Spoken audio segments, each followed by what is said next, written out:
Então, nós estamos a gravar o nosso webinário,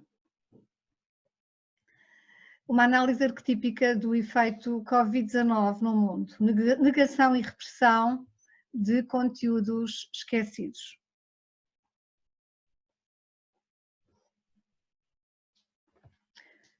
Muito bem.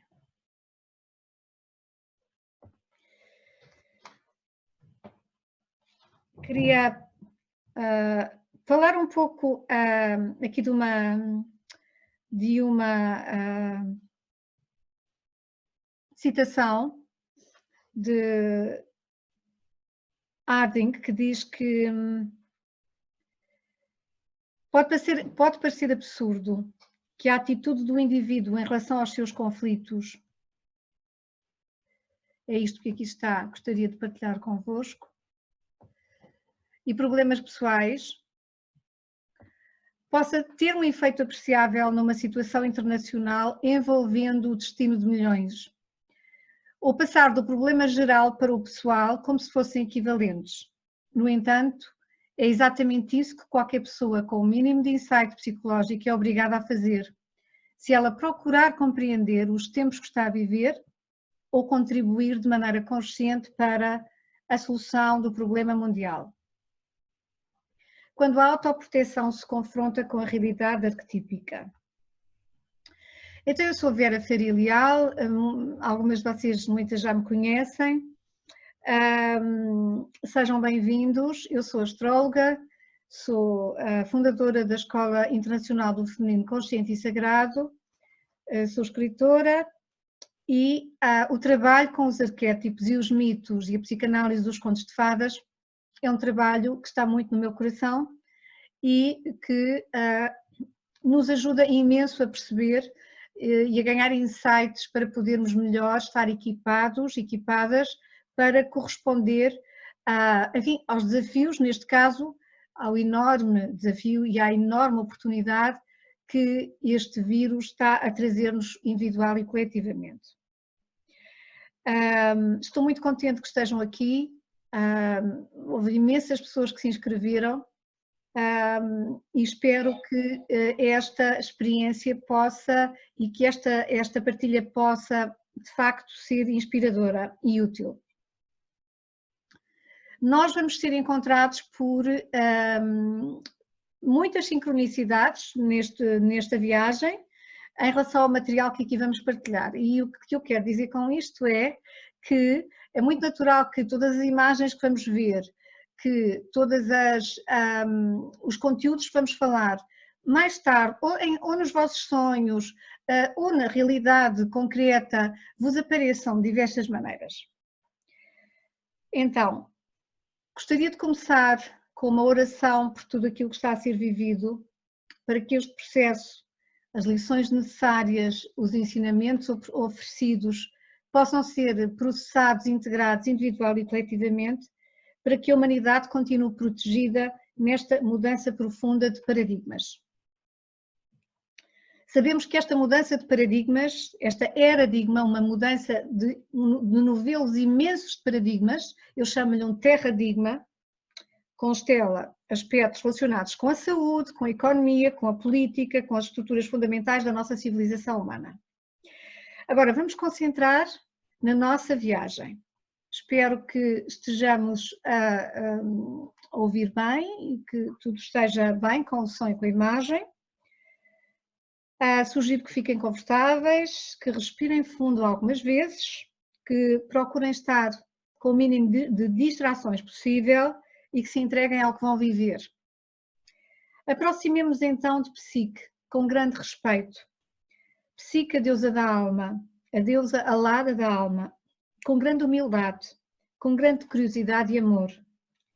Compreender os padrões arquetípicos que nos revelam a verdade a partir do espírito das profundidades é muito precioso. Esta é uma imagem de Psique, deusa alada da alma, que representa a metamorfose de crisálida à borboleta que todos nós temos que completar na alquimia da vida. essa metamorfose, esse processo da consciência e de individuação. E ela aqui aparece-nos também quando ela é resgatada no mito por Eros, o deus Eros.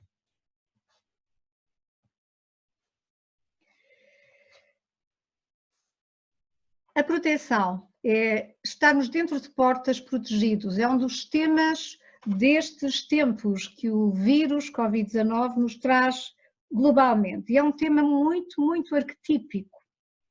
Os conteúdos do nosso inconsciente.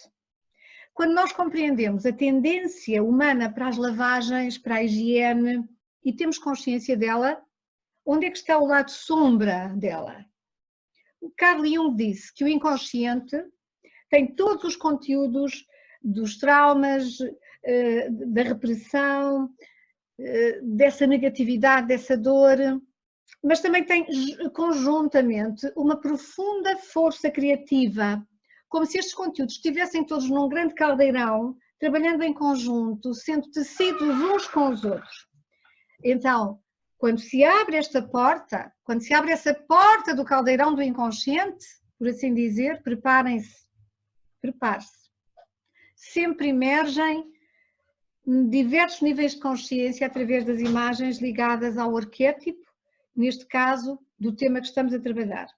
Às vezes as imagens despertam medos reprimidos, medos já esquecidos, medos recalcados. Por isso, eu vou oferecer-vos imagens de proteção também e peço-vos que façam aqui uns segundos de interiorização e fechem os olhos e que possam sentir que invocar imagens protetoras, invocar que estão protegidas e que estamos protegidas, não só aqui agora, mas em todo este processo mundial, invocar as imagens que para cada um de vós, para cada uma de vós, simbolize essa proteção máxima. Vamos invocá-las em nosso redor, como vocês sentirem mais confortável, invocar essa profunda proteção. E inspirar para essa proteção e sentir que estamos protegidas e abençoadas. É curioso, ou talvez não, em astrologia não há coincidências, esta sincronicidade. Plutão, Plutão Hades, que na mitologia é o senhor do submundo, os infernos, esse inferno que na era medieval simbolizava o inconsciente e a morte, o planeta Plutão em astrologia está na constelação de Capricórnio, pedindo morte e renascimento coletivos, das estruturas que já não funcionam mais. No mito greco-romano, Plutão Hades é o deus marido da deusa Perséfone, a deusa do submundo, com quem a mortal Psique, que nós já vimos num outro mito, o mito de Psique e Eros, que é o mito das tribulações da alma humana para atingir estádios mais elevados de consciência, se encontram no submundo. Portanto, no mito Psique e Eros, Psique, a deusa alada que vimos atrás, encontra-se, e que está aqui nesta imagem, encontra-se com Perséfone, a mulher do deus Plutão Hades. Ela vai, como parte do seu quarto e último trabalho, tinha que descer aos infernos, ao Tártaro, o lugar dos mortos, para ir buscar um pouco do creme de beleza que a deusa Afrodite lhe tinha pedido. Portanto, o creme de beleza da deusa Perséfone. Ora bem, isto representa uma descida ao mundo dos mortos, não é? E nós aqui vemos, no mito, vemos o barqueiro chamado Caronte, o barqueiro que fazia a travessia das almas para o outro lado. E esta descida é chamada de catábase. Na mitologia, refere-se sempre a uma descida ao mundo inferior, o mundo dos mortos. Em geral, portanto, o herói dos mitos, a heroína dos mitos, desciam ao mundo dos mortos com o propósito de os consultar para obter um conhecimento, um ensinamento, uma sabedoria. A verdadeira catábase deve ser sempre seguida de uma anábase, ou seja, um movimento também de saída. Esse movimento de saída, como quem entra no labirinto, e no centro do labirinto está no lugar dos mortos e depois regressa do labirinto com a pedra filosofal, com o elixir da longa vida, com o graal, a taça graálica, quaisquer símbolos para o self, para o nosso eu transpessoal. E aí a pessoa sai e vem verdadeiramente transformado. Ora, na travessia do rio Tártaro, ela, a Psique, tinha que dar ao barqueiro Caronte, que levava as almas então para o outro lado do rio, tinha que dar uma moeda, que eles chamavam de óbulo. Por isso é muito importante aqui nós lembrarmos também que a nossa proteção é também essa moeda, esse óbulo, que se chamava também viático ou sustento para a jornada. Portanto, esse sustento para a jornada, que é também muito importante como um fio de Ariadne, quando nós entramos nos labirintos da vida, e muitas vezes, obviamente, que este Covid-19 naturalmente acaba por nos remeter para uma descida, e eu sempre aconselho a fazer, sempre que há uma ruptura com a normalidade, por assim dizer, do real da nossa vida, eu aconselho a fazer um ritual de luto. O ritual de luto por aquilo que foi, para preparar a nossa psique e a tornar mais receptiva, por um lado alargar e a flexibilizar-se, a desenvolver o desapego necessário a toda essa transição, uma transição que nos vai fazer descer mais fundo dentro de nós e naturalmente, como vamos ver também, dentro dos nossos medos. Então, o Caronte colocava essa moeda na boca das almas como um selo para proteger ou para evitar o seu retorno para o mundo dos viventes. Neste caso, era para proteger Psique. Né? Ela ia fazer essa descida para ir buscar um boião do creme de beleza de a deusa Perséfone. É muito importante que mantenham o som, por favor, desativado. Senão, não vamos conseguir. Está bem? Muito obrigada. Muito bem. Eu ia pedir que a Anabela fechasse a sua, se for possível.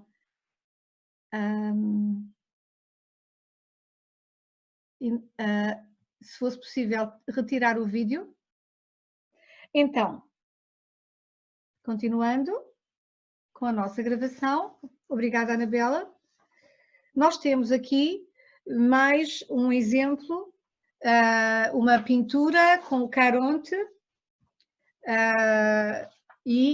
portanto, com as almas que partem, uma interpretação do século XIX da travessia de Caronte por Alexander Litovchenko. Uma belíssima pintura. Então, temos agora aqui aquilo que estamos a conhecermos muito bem,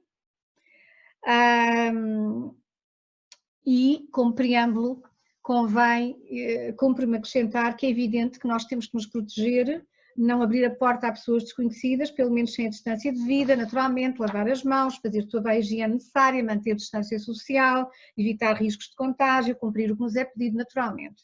As pessoas no mundo também neste momento barricam-se, isolam-se devido ao vírus, todos nós.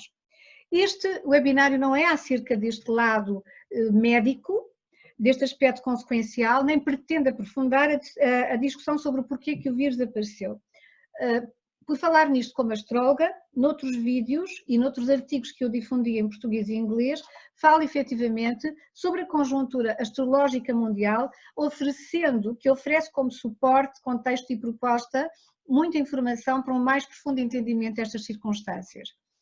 Aqui falamos de uma dimensão simbólica, de uma dimensão arquetípica por detrás disso que é visível. Falamos de pessoas por trás de portas. Como é que é a sua porta? Falamos de pessoas por detrás das portas. Ora, se as nossas casas são uma extensão de nós e se elas refletem-nos a nós mesmos, o que é que a porta reflete de nós? Como é que será a sua porta? É uma porta muitíssimo barricada?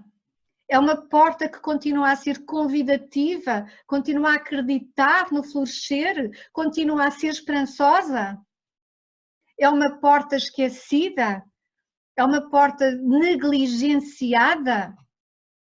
É uma porta aberta, inocente ou naive, que acaba por se abrir de uma forma inconscientemente inocente ao perigo? É uma porta sagrada? Que mundos internos revela a sua porta? Mantém a cor autêntica? Está desbotada? Enfim. Este webinário é acerca desse simbolismo arquetípico oculto naquilo que podemos ver, estes comportamentos de autoproteção, de isolamento. A ideia de fechar as portas ao intruso é um tema arquetípico que aparece nos mitos e nos contos de fadas desde o início dos tempos, que nos aparece nos nossos sonhos, quando estamos ameaçados pelo intruso que quer entrar, e é sobre isto que vamos falar neste webinário. O conto infantil dos Três Porquinhos e do Lobo é um exemplo deste tema, é um exemplo daquilo que nos bate à porta para nos ameaçar. Na verdade, a psicanálise deste conto revela que é sobre o processo da maturidade, porque o porquinho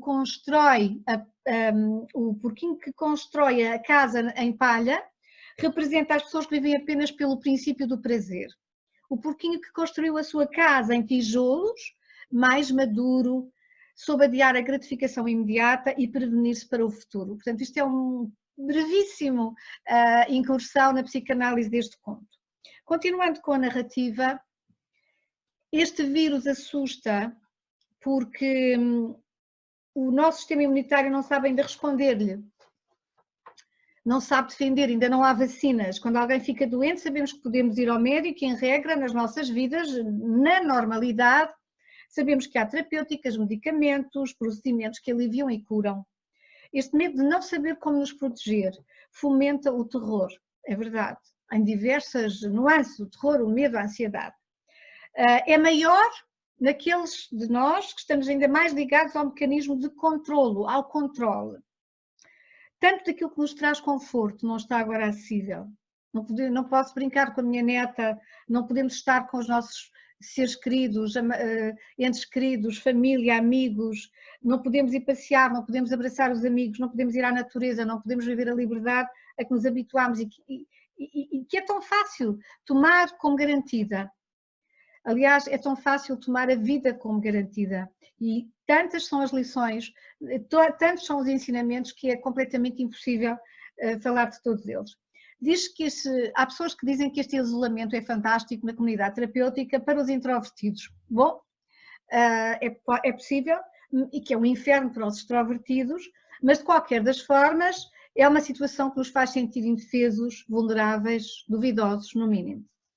Vamos ultrapassá-la, acredito, e entretanto há muitas e profundas lições e ensinamentos que precisamos mesmo levar a sério, individual e coletivamente. E há tantos aspectos positivos a emergir, eu não vou falar aqui dos aspectos da natureza, dos aspectos da poluição, falo aqui dos aspectos da resiliência humana, da solidariedade humana, do engenho humano ao serviço de novas soluções. A nossa fome de conexão enquanto humanos é imensa, a nossa fome de ligação, de estarmos ligados. Gostaria agora de poder também admitir, vamos conseguir, a ver se conseguimos, não conseguimos admitir aqui, muito bem.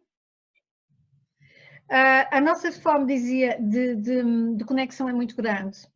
O engenho humano, acredito, nos próximos tempos, nos próximos anos, vai surpreender-nos, e o gênio humano com as soluções novas criadas. As pessoas, em solidariedade e com essa fome de conexão, cantam nas janelas. Esta é a cantora de ópera Laura Baldassari, que da sua janela em Itália, em Milão, canta com o povo.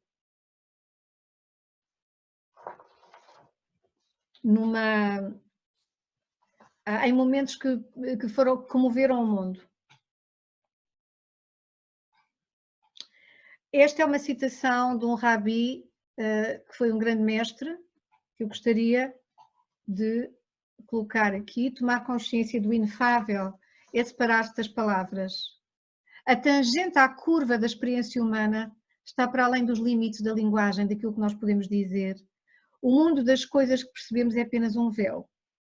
E a vibração desse mundo é a música, a ciência pode ser o seu ornamento, mas o que esse mundo oculta, nós não conseguimos. É inescrutável. O seu silêncio permanece intacto, nenhuma palavra pode levá-lo embora.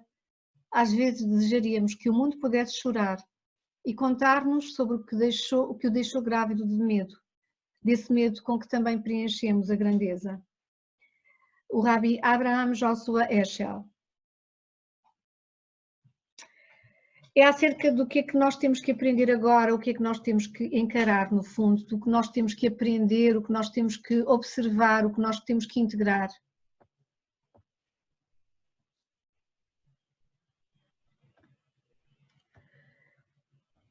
E aparece-nos aqui um pouco da noite escura da alma.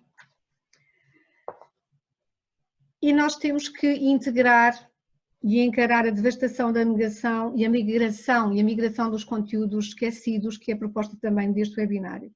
Tantos investigadores, psicólogos, professores, terapeutas, ao longo de mais de um século, de uma forma intensiva e muito intensa, tiveram a coragem de investigar e aprofundar e procurar conhecer todos os nossos conteúdos inconscientes, a sombra mais negra do ser humano, causadora de facto e que tem a ver com o nosso sofrimento. A devastação da negação. Há um limite para aquilo que cada um de nós, com personalidade, consegue suportar, de dor. Mas há simultaneamente uma enorme resiliência no espírito humano e uma grande fragilidade. O que é que acontece quando desde o início da nossa vida os conteúdos são reprimidos para detrás do inconsciente? De muitas formas, a psicanálise e a psicoterapia têm sido uma história da migração de conteúdos reprimidos na psique. Sabemos que há imensa criatividade e potencial no nosso inconsciente, mas muito dele é comprometido devido a esses conteúdos reprimidos. Portanto, há pessoas que nunca conseguem naturalmente concretizar o seu potencial devido a essa repressão contida. Esses conteúdos reprimidos vão ao longo da nossa vida consumindo mais e mais energia nesse mecanismo repressivo, deixando menos energia disponível para essa expressão criativa. Vamos repetindo os padrões traumáticos vezes e vezes nas relações e na vida. Vamos nos sentindo bloqueados, tropeçando inúmeras vezes nos mesmos comportamentos, nos mesmos padrões.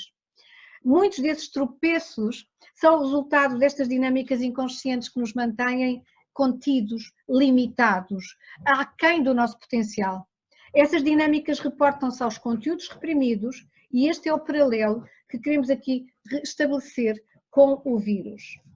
Da mesma forma que nos barricamos contra o inimigo, o vírus, a doença, contra os rapazes que vêm entregar a comida, o carteiro, o que quer que seja, temos que os manter lá fora, evitar contacto, trancar as portas, não é seguro lá fora.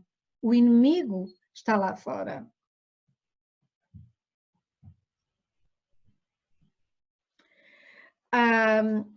Erich Neumann, um psicólogo e escritor alemão, um dos mais brilhantes alunos de Carl Jung, num livro sobre as atrocidades do Holocausto, escreveu que o lado sombrio da raça humana vive em cada um de nós, escurecendo o céu com as suas bombas atómicas. Mas ao longo da história humana, os pequenos Davides venceram muitos grandes Golias. Foi uma pequena criatura que foi o portador de um grande milagre divino. Esta pequena criatura somos todos nós, cada um de nós, o indivíduo criativo e criador. E é pela sua orientação destes indivíduos que a raça humana tem conseguido evoluir pelas idades. Enquanto que é verdade que a coragem, a resiliência de indivíduos humanos têm feito avançar a história, aonde é que nós também temos vacilado, tropeçado? É porque também mantemos uma velha ética que diz que o inimigo está lá fora. O inimigo está lá fora. O inimigo estão lá fora. São os judeus, são os nazis, claro, são os romanos, depois são os árabes, são os sérvios, são os russos, são todos os que estão lá fora.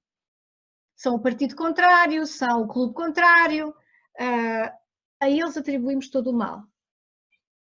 Continua Erich Neumann dizendo que a máquina de guerra é propagada pelo mecanismo da projeção. as máquinas da guerra. A guerra tem parecido ser uma inevitabilidade na história humana, mas quando se trata de aceitar a responsabilidade de parar com as dinâmicas de projeção para fora de nós, de conteúdos que existem na psique de cada um de nós, é aí que nós tropeçamos e encontramos essa grande fragilidade. Tá? Portanto, nós temos que parar com isso e encontrar uma forma de nos responsabilizarmos pelos conteúdos que são nossos. Porque nós projetamos tudo para fora de nós. Ainda não quero esta imagem. Tudo o que nós não gostamos, projetamos o mal. Para os negros, para os brancos, para os sem-abrigo, para todos os outros. Também projetamos conteúdos positivos para as pessoas que admiramos. Há uma história judia que conta que havia um mestre que ia chegar a uma povoação e o filho de um homem disse que queria ir vê-lo, de um determinado homem. E o pai, este homem, perguntou ao filho, mas sobre o que é que tu queres ir aprender com o mestre? E ele disse, sobre os mandamentos de Deus. E o pai disse, mas todos conhecemos muito bem os mandamentos, disse o pai. Bom, mas este é um grande mestre, disse-lhe o filho, e pegou nas suas coisas e foi ter com o mestre. Depois, quando voltou, perguntou-lhe o pai, então, filho, o que é que tu aprendeste com o mestre? E ele respondeu, trabalhámos muito sobre o mandamento, não roubarás. O pai disse desapontado, ó meu rapaz, de todos os mandamentos, logo esse que é o mais fácil, mas então, o que é que lá foste fazer? Então o rapaz disse, eu sei, pai, eu conheço o mandamento de que não roubaremos dos outros, mas o mestre também nos fez trabalhar sobre outra parte do mandamento, que é não roubarás de ti mesmo. Ora, nesta proliferação de projeções psíquicas, nós roubamos de nós mesmos todos os dias, não é? Nós roubamos de nós mesmos todos os dias. Pegamos nos conteúdos potencialmente regenerativos, potencialmente transformadores e projetamos-los sempre para fora de nós, para o mundo. Portanto, esta é uma enorme perda, É um ponto importante que eu queria aqui deixar. Esta perda de energia, esta perda de potencial que nós projetamos para os outros. Os outros são mais inteligentes que eu, os outros são mais criativos que eu, os outros são mais interessantes que eu, os outros são mais capazes que eu, os outros são mais eficazes que eu. Nós roubamos-nos a nós próprios de um potencial que efetivamente existe dentro de nós. Quando nós projetamos, existe uma segunda perda envolvida, é a perda de memória. Exilamos esses conteúdos para fora de nós com a projeção e com eles vão as nossas memórias. Há uma citação, e isto é muito triste, não é? Porque nós não nos damos conta disto. Nós não damos conta deste fenómeno de perder pedaços da nossa memória quando projetamos para os outros esses conteúdos. Há uma citação de Gabriel Garcia Marques em Amor em Tempos de Cólera que vos passo e que diz: ele era ainda jovem demais para saber que a memória do coração elimina o mal e amplia o bem, e que graças a esse artifício nós conseguimos suportar o fardo do passado. Gabriel Garcia Marques fala aqui da importância da memória, dessa capacidade alquímica e mágica da memória. Então, o que é que nós tentamos exilar? O que é que nós tentamos exilar? Colocamos muita quantidade de energia nos conteúdos que tentamos trancar fora de nós, para manter o vírus fora, para manter os outros fora. Tinha aqui algumas imagens que não vou poder passar agora, mas que são imagens que têm a ver com todos nós vemos nas notícias, imagens das ruas desertas, das avenidas desertas, das estradas desertas, nestes tempos da nossa vida. E também desinfetamos tudo, lavamos as mãos, lavamos e lavamos e lavamos as mãos, provavelmente como nunca. O que é que nós sabemos do simbolismo arquetípico do gesto de lavar as mãos? Esta é uma imagem muito arquetípica e quando tentamos amplificar o simbolismo desta imagem, perguntamos: onde é que nós já vimos esta imagem antes? Em que diferentes culturas? Por exemplo, Sabem que a higiene sempre fez parte da ética das religiões, exatamente também por este grande objetivo, pelo objetivo da sobrevivência, não é? Porque antes de ir para o templo, em determinadas religiões hindus, islâmicas, o lavar dos pés, o lavar das mãos, antes das rezas, portanto, e das rezas várias vezes ao dia, era uma forma de manter uma higiene, de impor uma higiene aos povos. Essa higiene que podia e que salvava muitas vidas. Portanto, há aqui algo de uma ética que existe e que é milenar, exatamente também, não só por uma questão de devoção religiosa, mas porque salvava vidas e porque era importante integrar essa ética, digamos que nos ritos religiosos. Em que situações é que nós já vimos esta imagem? Onde é que elas se expressam? Bom, ao longo da nossa vida nós envolvemos em situações temporais, não é? Em atividades temporais, casar, educar os filhos, cuidar dos avós, agora com os vírus, lavar, desinfetar. Lembro-vos da Lady Macbeth, do Shakespeare, que diz out then spot, out I say, ela lava sangue imaginário das suas mãos, expressando uma culpa profunda por ter matado Duncan. E ela diz, lavando como louca, aliás ela enlouquece, sai do seu lugar maldito, estas mãos vão estar sempre limpas, o cheiro de sangue, mas o cheiro de sangue não consegue desaparecer, mesmo com os perfumes da Arábia. Portanto, ela desata num frenesim de loucura a lavar as mãos e a limpar as mãos para tirar o sangue da culpa de ter assassinado alguém. Esta é uma imagem bastante dramática, mas não há lavagem de mãos que proteja de uma mancha psíquica de conteúdos psíquicos. Há coisas que nós fizemos a outras pessoas e há coisas que outras pessoas nos fizeram a nós que mancham a alma. Não há lavagem de mão que limpe isso. Temos que encontrar uma forma, contudo, de continuar com a vida. E como é que fazemos isto? Evitamos? Como é que se lida com a culpa, com o remorso? A culpa que pode devastar toda uma vida. A culpa que enlouqueceu Lady Macbeth. Outra imagem. Pôncio Pilatos, famosa. Lavo daqui as minhas mãos. Quando lhe pediram o veredicto sobre o destino de Jesus, ele tentando eximir-se de culpas. Lavo daqui as minhas mãos. Esta é outra imagem arquetípica do lavar das mãos. Tentando trancar lá fora também, neste lavar das mãos, toda e qualquer culpa. Tentando proteger-se, é um gesto simbólico daquilo que nós fazemos também com os nossos próprios conteúdos inconscientes.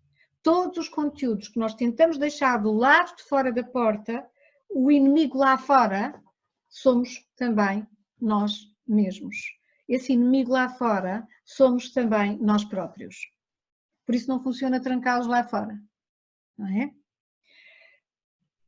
Gostaria de fazer um parênteses aqui para o poeta, para vos ler um poema do poeta Derek Walcott, que diz amor depois do amor. Aqui é uma imagem de eu sou o inimigo, no espelho. Não queria chegar aqui porque não gostaria de vos... amor depois do amor. Porque este é um outro aspecto daquilo que está no espelho. E talvez esta imagem seja melhor. Um outro aspecto daquilo que está no espelho. E ele diz assim o poema. O tempo virá quando, com alegria, você se cumprimentará quando se vir chegar à sua própria porta, no seu próprio espelho. E cada um de si sorrirá dando as boas-vindas ao outro. E dirá, senta-te aqui, come. Você irá novamente amar o estranho que era você mesmo. Dê-lhe vinho, dê-lhe pão, devolva-lhe o seu coração, a si mesmo, ao estranho que o amou durante toda a sua vida e a quem você ignorou, mas que te conhece de cor. Vá, retire as cartas de amor da estante, as fotografias, as notas desesperadas. Retire a sua própria imagem do espelho. Sente-se, celebre a sua vida. Este poema que eu adoro, do Derek Walcott, Amor depois do amor, é um poema que nos faz lembrar também dessa dimensão do desconhecido que também somos, desse eterno desconhecido que nós somos para nós mesmos e que nos cumpre amar. Agora, voltando a este processo, temos aqui uma imagem mais assustadora, mais para a frente. Voltando a este processo desse resgate dos nossos conteúdos reprimidos, eu costumo afirmar que a terapia é a religião do século XXI, porque no sentido em que se nós não trabalharmos a nossa sombra, estaremos sempre a projetá-la para fora sob a forma de guerras e a eternizar as guerras. Temos que saber o que fazer com o medo que tentamos manter afastado da nossa porta. E agora sim, cá está uma imagem do filme Shining, quando ele diz, aqui vem o Johnny, e outra do filme de Hitchcock, também, quando primeiro é uma figura sombria que depois aparece para matar, para destruir. Portanto, estas são figuras que todas elas conectam com esse desconhecido que vem da porta, que vem aterrorizar e comprometer completamente toda uma normalidade. As nossas tentativas de afastar o conteúdo contagioso do mundo exterior, ao longo do tempo, apenas reforçaram a nossa tendência inata de também afastar a realidade da psique profunda, essa realidade que nós depois acabamos por reprimir, recalcar e nos aparece sob a forma destas figuras sinistras, destas figuras aterrorizantes. Este tema de manter afastado o intruso indesejado é um motivo familiar nos contos de fadas, como já vimos nos mitos, nas lendas, no cinema. Essa cena icónica do Jack Nicholson, quando ele entra de facto de machado em riste, como já vimos, na casa de banho para matar a mulher, e com a cabeça na porta já partida diz, aqui está o Johnny. Da mesma forma, a cena aterradora do chuveiro no filme Psycho, de Hitchcock. Nós primeiro vê-se esses contornos sombrios, depois as características humanas do assassino e as suas intenções se tornam terrivelmente claras. E mesmo na história infantil dos Três Porquinhos, encontramos o intruso na forma de um lobo à porta. Os conteúdos reprimidos da nossa psique, eles são retirados do controle da consciência e funcionam independentemente dela. Reparem, como o lobo, como estas figuras funcionam independentemente dos porquinhos, independentemente das outras personagens, com resultados desastrosos para o indivíduo e para o coletivo. Porque na repressão, os conteúdos excluídos perdem a conexão com o sistema consciente e tornam-se esquecidos, maus e destrutivos. E foi o rescaldo dos horrores do Holocausto que permitiu a Carl Jung também compreender profundamente que mesmo quando projetamos os nossos monstros nos outros, esses mesmos demónios não desaparecem, apenas assumem outra forma. Eles migram, eles tornam-se forças psíquicas inconscientes dentro de nós. A prática clínica psicoterapêutica ensina-nos continuamente sobre as consequências dos nossos esforços inconscientes para obliterar essa realidade interna e a psique. Estes processos de repressão e de negação fazem com que muitas vidas sejam arruinadas, claro, famílias separadas, futuros destruídos pelas manchas sombrias das transgressões do passado. E é assim que essa repressão e negação tortura o nosso presente e compromete o nosso futuro. E talvez agora com esperança, ao sermos forçados ao isolamento, possamos voltar a olhar para a nossa vida interior da alma, porque o tempo nos deu este momento ímpar para parar a corrida, para parar o adormecimento, para admitir os estragos daquilo que negamos, para aprender a reconhecer os fragmentos do nosso passado perdidos no inconsciente, capturados na migração dos esquecidos. Portanto, é uma enorme oportunidade não só para melhorar o nosso autoconhecimento, melhorar a nossa vida, melhorar as nossas relações, mudar de hábitos que nos vão beneficiar muito, aprender muito mais sobre essas partes de nós que agora gritam por reconhecimento na psique profunda. Conhecer mais dessa alma antiga pode nos permitir fazer algo mais eficaz e duradouro como resposta da consciência à maré da loucura pessoal e coletiva, que não é de agora, mas de sempre. Fazemos bem também em recordar que há uma imensa capacidade curativa na nossa psique. O inconsciente é vivo, é uma entidade viva que visa não apenas a restauração do nosso equilíbrio psíquico, mas também proteger o nosso avanço em direção à totalidade. A nossa vida quer-se assim mesma completa, disse Carl Jung. Portanto, vamos lá, vamos procurar estabelecer esse diálogo mais profundo, mais vital e mais amoroso connosco mesmos, com essa parte, com essa profundeza da nossa psique, da nossa alma que somos nós. Então estas imagens aterrorizadoras simbolizam isto. O nosso inconsciente quer entrar pela nossa consciência dentro. O nosso inconsciente quer entrar pela nossa consciência dentro. Não é que, dentro ou fora, não é que o nosso inconsciente queira magoar-nos, ele quer fazer-se conhecido. A nossa vida quer ser assim mesma completa e a nossa psique busca a totalidade, perdida em tanta repressão milenar. Voltando à história dos 3 porquinhos, há uma versão onde no final se diz que vamos apanhar o lobo e vamos comê-lo. Ora, isto não é sobre matar animais, isto é sobre o simbolismo. Comer aqui não é destruir, é assimilar, é uma alquimia psicológica, é a alquimia da sombra, do caldeirão da transformação, a transformação dos metais densos, do chumbo em ouro, no ouro da consciência. Estes conteúdos transformados oferecem-nos tremendas energias, quantidades de energia que antes estava reprimida. A raiva, o medo, a culpa, tanta energia que nós podemos resgatar nesse caldeirão alquímico quando nós ganhamos consciência. Conteúdos com enorme potencial criativo, mas cuja integração requer sempre uma mudança de orientação na vida, porque numa primeira fase nós sentimos que ameaçam a nossa identidade vigente, o nosso status quo, não é? E por isso é que eles também são assustadores, porque eles ameaçam qualquer coisa em nós. O que é que eu faço agora quando eu vou dialogar com esta parte que me assusta? Nos sonhos, muitas vezes eu sugiro que a meditação ativa, depois de um sonho onde houve um intruso, que às vezes é um serial killer, às vezes é um sem-abrigo, às vezes é uma pessoa menos assustadora, e que às vezes simboliza o nosso ânimo, o nosso masculino inconsciente, no caso das mulheres, eu sugiro um diálogo, ou com a mão não dominante, ou em meditação ativa, vamos lá, e vamos conversar com essa parte de nós e perguntar-lhe o que é que ela quer de nós, qual é o seu lado de luz, qual é o seu lado de sombra, qual é o presente que ela tem para nós, qual é a mensagem, o que é que ela quer que nós façamos por ela. E normalmente estas questões vão trazer muita luz e são muito, muito interessantes.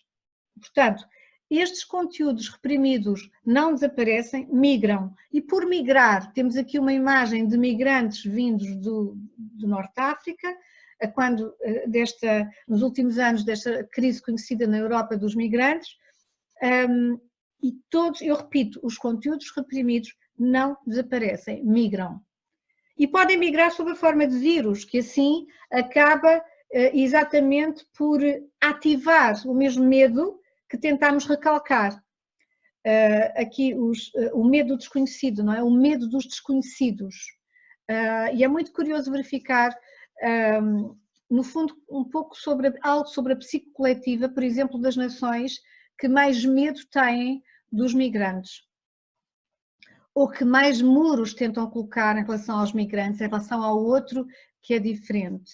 Em relação à nossa... É interessante verificar realmente esta conexão. E aqui deixem-me partilhar uma coisa simples, que é eu consciente, de facto, disto que estamos a falar, pensar, eu tenho que mudar aqui algum comportamento, tenho que mudar aqui alguma atitude. E na avenida onde habito, depois da quarentena, ou durante a quarentena, começaram a aparecer pessoas que nunca tinha visto, nos anos em que habito aqui nesta avenida. no centro de Lisboa. Então, pessoas que parecem sem abrigo, ou pessoas com adições como droga, aparecem com cães para se legitimarem e a pedir naturalmente. Ao princípio eu tentei evitar porque me parecem que são pessoas que não têm,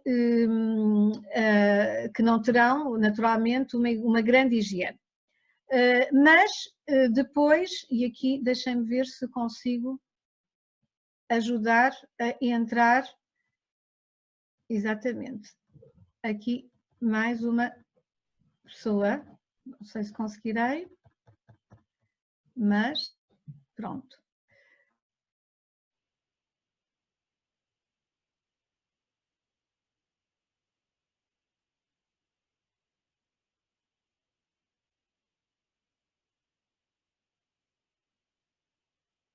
Vamos lá ativar. Estava dizendo que pensei, o que é que eu vou fazer? Então pensei, eu vou colocar as moedas num recipiente, ou numa caixa, ou numa pequena sacola, e quando eles me pedirem, uma vez que eles não têm máscaras, não têm luvas, não têm nada, eu também não uso máscaras, também não uso luvas na rua, então para me proteger, porque nós temos que ser prudentes, eu vou encontrar um sítio, uma berma, um sítio onde eu ponho as moedas e digo, olha, por favor, está ali, está bem? Pronto, foi a forma que eu encontrei de me relacionar um pouco mais com estes desconhecidos. Naturalmente que fui às compras a um sem-abrigo, mas um sem-abrigo que eu conheço e não fiquei, eu precisava de umas coisas, eu precisava de comprar para mim, comprei também, mas não procurei, obviamente com a distância de segurança, porque nós temos que ser prudentes, não podemos ser ingênuos, não podemos, mas também consciente deste nível. É interessante nós termos os dois níveis, não é? E mantermos a consciência do nível simbólico, do nível arquetípico daquilo que aqui está. Porque eu sei que quando eu me relaciono de outra forma com o desconhecido, quando eu transformo o medo dentro de mim. E essa é que é a chave.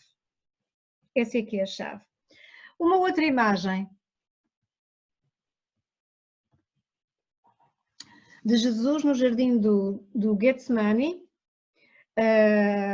na noite anterior à crucificação, onde ele terá suado gotas de sangue, e ao mesmo tempo uma consolação, houve um processo de consolação pelo seu profundo sofrimento e uma consolação que foi quase uma iluminação. E não era possível olhar para ele de tanta luz, sem correr um risco eventualmente de enlouquecer ou de ficar petrificado, como quando se olha para a Medusa, que a Medusa, que não vou falar aqui sobre ela, mas a própria Medusa do mito, ela era primeiro uma mulher belíssima, poderosa, maravilhosa, e por um conjunto de circunstâncias duras ela é tornada, é transformada nessa figura terrível, nessa megera com cabelos de serpentes, silvando. Há quem diga que esse poder da serpente representa o poder da Kundalini e dessa iluminação também, mas quando se olhava para ela ficava sem pedra, portanto ela representa também o lado sombrio do feminino negativo, não é? Do feminino também predador, aquelas mulheres, por exemplo, que são altamente castradoras, não é? E que quando se olha para elas, a função sentimento desaparece, nós ficamos petrificados, ou seja, ficamos sem emoções. Sendo que esta não é uma análise religiosa, é uma análise arquetípica. Freud disse que há coisas que nos podem destruir se olharmos para elas, contudo, nós repetimos o que não queremos lembrar. Ele disse que nós repetimos o que não queremos lembrar. Então, nós podemos tentar tapar os olhos. Aqui está uma imagem de Perseu com a cabeça da Medusa, no mito. E aqui nós podemos tentar tapar os olhos, mas os conteúdos regressam sempre. É o retorno do reprimido. É o retorno dos conteúdos reprimidos.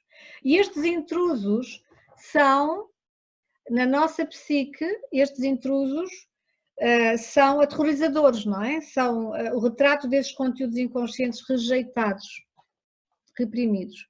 Repetimos o que não queremos recordar.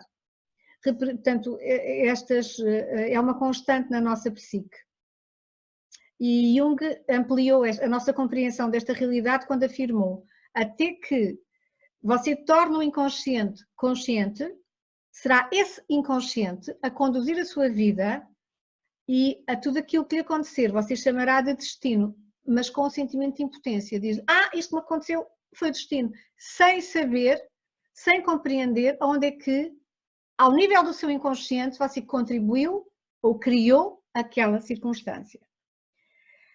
Aqui também um certo twist, queria dar aqui o outro lado, que é preciso lembrar também que às vezes, quando as pessoas passam por traumas grandes, têm mesmo que fechar os olhos por algum tempo, vendar os olhos, porque, de contrário, aquilo que eles veem poderia destruí-los.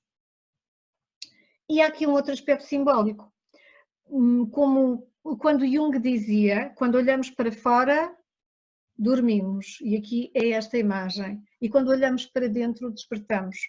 Os olhos vendados ou fechados representam também esse olhar para as nossas profundezas, para quem realmente nós somos. E há um outro tema dos olhos vendados que queria partilhar convosco, nesta imagem de John William Waterhouse, e que é o tema poderoso das sereias, que enlouqueciam os marinheiros que escutavam o seu canto e eram atraídas para a morte no mar. E elas prometiam dar-lhe tudo o que eles desejassem. As sereias do mito grego, curiosamente noutra versão, e que vemos aqui nesta pintura, eram mulheres-pássaro, na extensão escura do mar Egeu. Aqueles que passavam nos navios ouviam as suas vozes entrelaçadas sobre as ondas sem vento, cantando uma canção que prometia todas as coisas. Uma vez que eles ouviam, ficavam encantados. E o seu desejo maior era ir ter com elas. Mas ninguém que ouvia o canto e fosse ter com elas poderia escapar da morte. E, portanto, aqui nesta imagem temos Odisseu e as sereias, portanto, o rei guerreiro grego amarrado ao mastro do navio enquanto o canto das sereias o chama. E ele mostra aqui uma coisa: ele não está vendado. Ele mostra um verdadeiro ato da consciência a desenvolver-se na psique, notem bem, onde nós precisamos de ter ao mesmo tempo receptividade e contenção. Portanto, ele mostra um verdadeiro ato de consciência a desenvolver-se na psique, onde nós precisamos de ter ao mesmo tempo duas coisas muito importantes: receptividade e contenção. Receptividade porque ele está a ver, ele não está vendado, ele está a ver e está a ouvir o canto das sereias sem vendas. Ver e ouvir o canto da sereia simboliza o canto dos nossos conteúdos inconscientes psíquicos, desses complexos psíquicos que nos oferecem o que parece ser ouro, mas que afinal são o quê? Esse encantamento para as nossas adições, para as nossas compulsões. As sereias representam os nossos complexos de um ponto de vista psicanalítico. E pode ser esse chamar para o cigarro, para o vício da comida, para o vício da droga, para o vício do jogo, para o vício da prostituição, para o vício da pornografia, para o vício de tudo o que quer que seja, da compulsão por trabalhar, do que quer que seja. Esse canto da sereia é algo que nos pode comer vivos, é algo que nos pode comer vivos. É fundamental percebermos o que é que simbolicamente nos está a chamar nesse canto. É fundamental perceber nos nossos vícios o nível simbólico, o que é que afinal nos está a chamar. O vício do álcool é o espírito que nos chama, é uma vida espiritual que nós precisamos de desenvolver, porque há uma fome profunda de espírito, de espiritualidade no ser humano. E nós temos que comer todos os dias, dar comida ao corpo, mas dar comida à alma também. Senão caímos, podemos cair provavelmente reféns por via desse vazio que a alma sente, reféns de uma adição como forma compensatória da dor desse vazio que nós carregamos pela existência. Portanto, temos que desenvolver esse ato da consciência que nos permite, pela receptividade primeiro, estarmos receptivos para ver. Nós temos que ver, temos que estar despertos, senão não conseguimos mudar vício algum.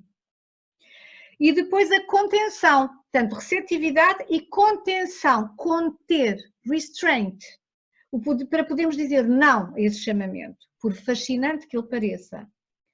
Pela reflexão, temos discernimento. Pelo discernimento, temos oportunidade de transformar. Tá? Portanto, vamos identificar as sereias na nossa vida com receptividade e contenção. Com contenção. Portanto, é algo que eu vos proponho também aqui. Sendo que, um outro parênteses, na Escola do Feminino Consciente e Sagrado, uma dos arquétipos que nós trabalhamos ao longo dos 9 meses é o arquétipo da sereia. E num outro contexto totalmente distinto, a sereia corresponde ao eixo astrológico de Virgem e Peixe, metade Virgem, metade Peixe. É um arquétipo incrivelmente belo, de musa, inspiradora, portanto metade inconsciente, metade da consciência, e que simboliza de facto essa ligação do consciente à consciência, do inconsciente ao consciente. Mas não é agora sobre isso que vamos falar. Então, a transformação da porta, daquilo que nós temos medo, que nos bate à porta, tem o potencial, afinal, para ser altamente transformador, para nos transformar profundamente.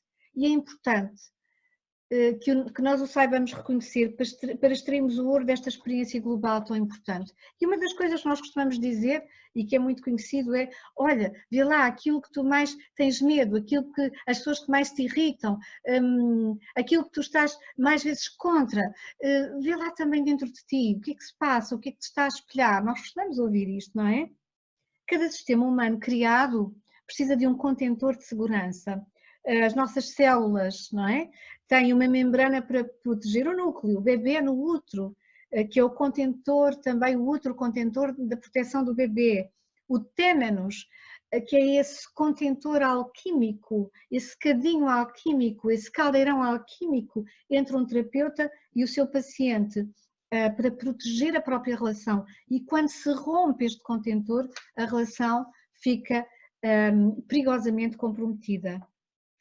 Ora, a redenção destes conteúdos vem, portanto, também temos aqui várias pistas para trabalhar com estes conteúdos reprimidos. Temos, como vimos com as sereias, temos, portanto, a receptividade, a contenção. Outro aspecto é lindo, que é o aspecto do kintsugi japonês, que muitos de vocês conhecem esta arte, que a redenção destes conteúdos também vem quando reconhecemos a beleza das nossas feridas. A beleza dos lugares feridos, a beleza dos lugares partidos. A antiga arte japonesa de reparar os jarros partidos com ouro, precisamente para mostrar a preciosidade do ensinamento e da transformação que a dor nos ofereceu. A brecha é o espaço por onde entra a luz divina até nós. Jung disse que o lugar onde somos mais vulneráveis é onde estamos também mais subdesenvolvidos. As funções inferiores, por exemplo, e vou dar aqui apenas um exemplo, as pessoas que são mais racionais têm a função sentimento subdesenvolvida. Portanto, a luz vai entrar pela ferida das emoções. E tudo isto, e esta imagem simboliza que podemos construir resiliência, sobreviver e viver e florescer depois do trauma. Ter uma vida merecedora, criativa e maravilhosa. O que é que a humanidade tem feito com estes conteúdos reprimidos? Mais algumas propostas também, para antes de finalizar. Ora, encontrado bodes expiatórios, é uma forma de livrar as comunidades do mal e é uma forma de livrar as comunidades destes conteúdos reprimidos inconscientes, e nós vemos isto ao nível das nações, nós vemos isto ao nível das famílias, das tribos. Normalmente há sempre uma família com bode expiatório, não é? Reparem que isto vai do individual ao coletivo. O segundo aspecto são os sin eaters, os que comem pecados, os comedores de pecados, os sin eaters, que eram as pessoas nas tribos que carregavam os pedaços, carregavam os pecados da tribo. E eles tinham tanta negatividade que tinham que viver mesmo fora da aldeia, porque eles literalmente carregavam os pecados da tribo, os sin hitters. Depois, uma terceira entidade que eram e são os xamãs, que comiam as más energias, curavam e limpavam. Os curandeiros, os healers, os xamãs, que têm essa ligação privilegiada com o transpessoal, naturalmente.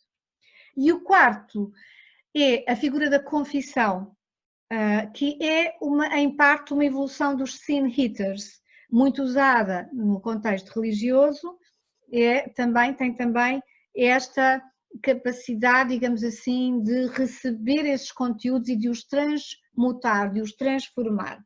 E no fundo todas estas tentativas da humanidade de encontrar um lugar e uma forma de lidar com estes conteúdos sem abrigo, não é?